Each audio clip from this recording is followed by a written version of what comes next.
बड़ा मार्का होने जा रहा है, चेयरमैन सेनेट का इंतखाब होगा, अपोजिशन बड़ी स्ट्रॉन्ग पोजीशन पर है और गवर्नमेंट भी अपने आप को बहुत स्ट्रॉन्ग पोजीशन पर समझती है अपने अपने कैंडिडेट्स को लेके, बड़ा नेक टू नेक है मेरी अंडरस्टैंडिंग से।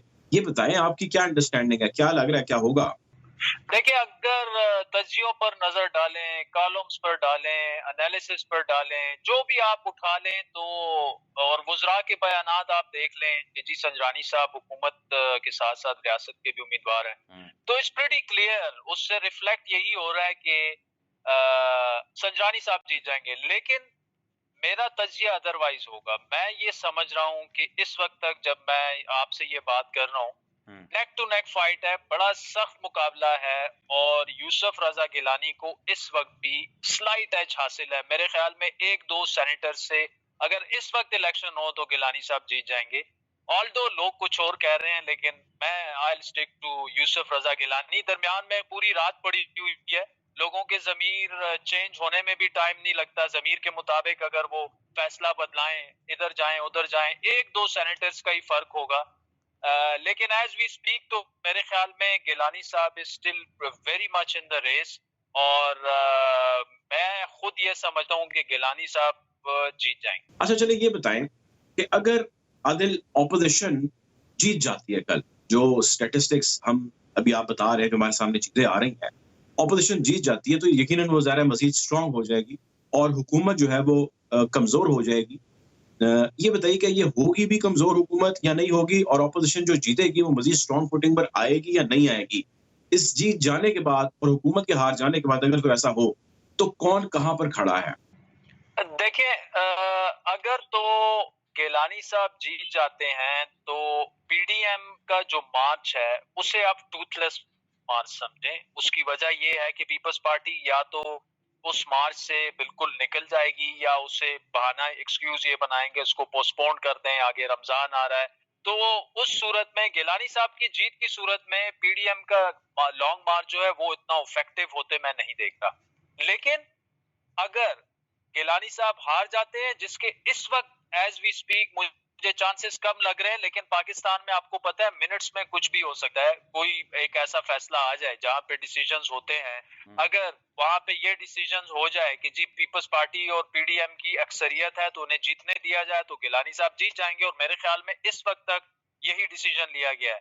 ओवरनाइट कुछ भी हो सकता है, उसका तो मैं और आप कुछ नहीं कर सकते। अगर गिलानी साहब हार जाते हैं फिर मैं लॉन्ग मार्च को काफी इफेक्टिव देख रहा हूं, क्योंकि पीपल्स पार्टी एक दफा फिर कहेगी कि जी हमारी जीत को जो है वो हार में चेंज करवाया गया है। अच्छा आदिल, ऑपोजिशन का ये कहना है कि प्राइम मिनिस्टर ने, एनालिस्ट का भी कुछ कहना है कि प्राइम मिनिस्टर ने जो वोट ऑफ कॉन्फिडेंस लिया, बेसिकली वो एक वीक पोजीशन पर खड़े हैं, वो एक कमजोर विकेट पर खड़े हैं और ऑपोजिशन आज तगड़ी विकेट पर मौजूद है। ये बताइए कि ये तासुर दुरुस्त है या गलत है? क्योंकि वजीर आजम ये कहते हैं, उनके हवारी ये कहते हैं, उनके जो कैबिनेट के बंदे हैं वो ये कहते हैं कि जी अब हम मजीद कॉन्फिडेंट है, हुकूमत का एक दूसरा जन्म हो गया है और हुकूमत ने इस जन्म के अंदर मजीद जो है वो फलना और फूलना है। ये नैरेटिव दुरुस्त है या जो ऑपोजिशन कह रही है कि जो हुकूमत जो है वो एक कमजोर वजीर आजम है? देखिए, जो हफीज शेख की जीत थी तो उसमें डिफरेंट फैक्टर्स थे। उसमें सॉरी, हफीज शेख की जो शिकस्त थी उसमें डिफरेंट फैक्टर्स थे। उसकी वजह ये है कि एक तो खान साहब की डिलीवरी और परफॉर्मेंस वो तो साइड पे कर दें। हफीज शेख को एक तो ये है कि पीटीआई की जो इलेक्टेड कैबिनेट मेंबर्स हैं वो उन्हें अपना हिस्सा ही नहीं समझते। नंबर वन, वो ये समझते हैं कि हफीज शेख साहब जब भी गवर्नमेंट आती है स्टेटस को की वो बैग उठा के आ जाते हैं और जैसे ही गवर्नमेंट खत्म होती है बैग उठा के बाहर चले जाते हैं। दूसरी बात ये है कि मईशत जो है वो काफी स्क्वीज हो चुकी है। आम आदमी का जो बजट है वो बहुत ज्यादा कम हो चुका है। लोग इस वक्त मुश्किल में हैं। कोई बिजली और गैस के बिल उसकी अगर 20,000 तनख्वाह है तो वो क्या करे। अब ये सारा जो मामला है इसका जिम्मेदार लोग और जो इलेक्टेड मेंबर्स हैं जो कॉन्स्टिट्यूएंसी की पीटीआई की पॉलिटिक्स करते हैं वो हफीज शेख को समझते हैं। एक उसका ये बड़ा फैक्टर था। दूसरा ये कि 10-12 एमएनएज हैं जिनके मैं नाम किसी वजह से आपसे शेयर नहीं कर सकता, लेकिन 10-12 एमएनएज हैं कंफर्म जिन्होंने ये फैसला वो कर चुके हैं कि उन्होंने अगला इलेक्शन पीटीआई की टिकट पर नहीं लड़ना, नो मैटर व्हाट। अब वो लोग जो हैं हर जो भी वोट होगा उन्हें परवाह नहीं है, वो हुकूमत के अगेंस्ट ही ووٹ دیں گے. وہ ناراض ہیں عمران خان صاحب سے بھی اور ناراض ہیں تحریک انصاف سے بھی اور پورا سارا یہ سارے فیکٹرز مل کے یوسف رضا گیلانی کی جیت ہوئی ہے. لیکن اس جیت سے ہوا کیا ہے, اس جیت سے عمران خان کا جو کانفیڈنس ہے وہ ہلا ہے, وہ شیکن اپ ہوئی ہے اس سے پوری گورنمنٹ. اب گورنمنٹ اس زون میں آ گئی ہے جس میں وہ سمجھتے ہیں کہ کسی بھی وقت کچھ بھی ہو سکتا ہے ان کی حکومت کے ساتھ, اور یہی وجہ ہے کہ انہوں نے صادق سنجرانی کو چیئرمین سینٹ نامزد کیا ہے. کیونکہ میری اطلاعات کے مطابق اگر حفیظ شیخ صاحب جیت جاتے تو خان صاحب کا کانفیڈنس اور مضبوط ہوتا, اور انہوں نے پھر تحریک انصاف کا اپنا امیدوار چیئرمین سینٹ بطور چیئرمین سینٹ نامزد کرنا تھا. پھر انہوں نے سنجرانی صاحب, انہوں نے 2-3 قریبی اعتمادی لوگوں کو بتا بھی دیا تھا کہ سنجرانی صاحب کو ہم اس دفعہ نہیں بنائیں گے, ہم پی ٹی آئی کا اپنا بندہ لائیں گے.